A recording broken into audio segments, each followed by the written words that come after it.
মানবিক পরিস্থিতির ভয়াবহ রূপ নিচ্ছে ফিলিস্তিনের অবরুদ্ধ গাজায়। বর্তমানে সেখানে মারাত্মক অপুষ্টিতে ভুগছে ৬০,০০০-এরও বেশি শিশু। এছাড়াও রয়েছে খাবার পানির চরম সংকট। এই অঞ্চলে মানবিক পরিস্থিতির দ্রুত অবনতি হচ্ছে, এমনটাই জানিয়েছে জাতিসংঘ। তারা বাস্তুচ্যুত মানুষের জন্য পানি সরবরাহের ঘাটতি সম্পর্কে সতর্কতা জানিয়েছে।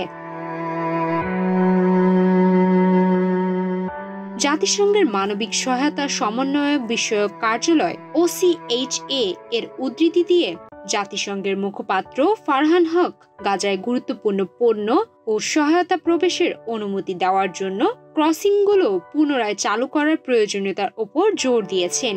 এক সংবাদ সম্মেলনে মুখপাত্র ফারহান হক বলেন, জরুরি সহায়তা পৌঁছাতে সীমান্তগুলো খুলে দেওয়া অত্যন্ত জরুরি।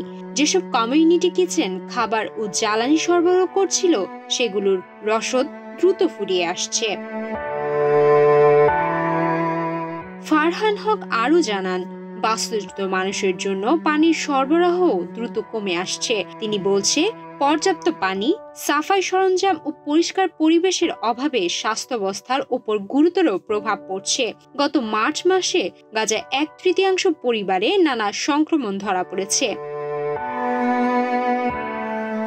এদিকে নিরস্ত্র জরুরি কর্মীদের ইচ্ছাকৃতভাবে হত্যার বিষয়ে প্রশ্ন করা হলে জবাবে জাতিসংঘের এই মুখপাত্র বলেন, বিষয়টি যুদ্ধাপরাধের সংজ্ঞায় পড়ে, তবে তদন্ত চলায় তিনি সরাসরি কোনো মন্তব্য করতে চাননি। তিনি জানান, মানবিক সহায়তাকারীদের ওপর হামলা আন্তর্জাতিক মানবিক আইনের গুরুতর লঙ্ঘন এবং এ বিষয়ে দায়ীদের জবাবদিহি নিশ্চিত করা প্রয়োজন।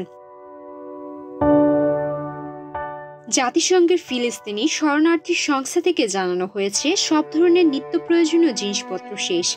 ইসরায়েল কর্তৃপক্ষ গাজা অবরোধ করায় জিনিসপত্রের দাম আকাশ ছোঁয়া হয়ে গেছে। এর মানে শিশু ও নবজাতকদেরও না খেয়ে ঘুমাতে হচ্ছে।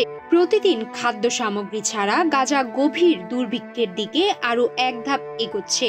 আর ইসরায়েলি সেনাবাহিনী বলছে, গাজার শাসনকারী হামাস যোদ্ধাদের হাতে যাতে ত্রাণ না পৌঁছায় সেজন্যই তারা সব সরবরাহ বন্ধ রাখছে। সুমায়া মিতু, বাংলাদেশ প্রতিদিন।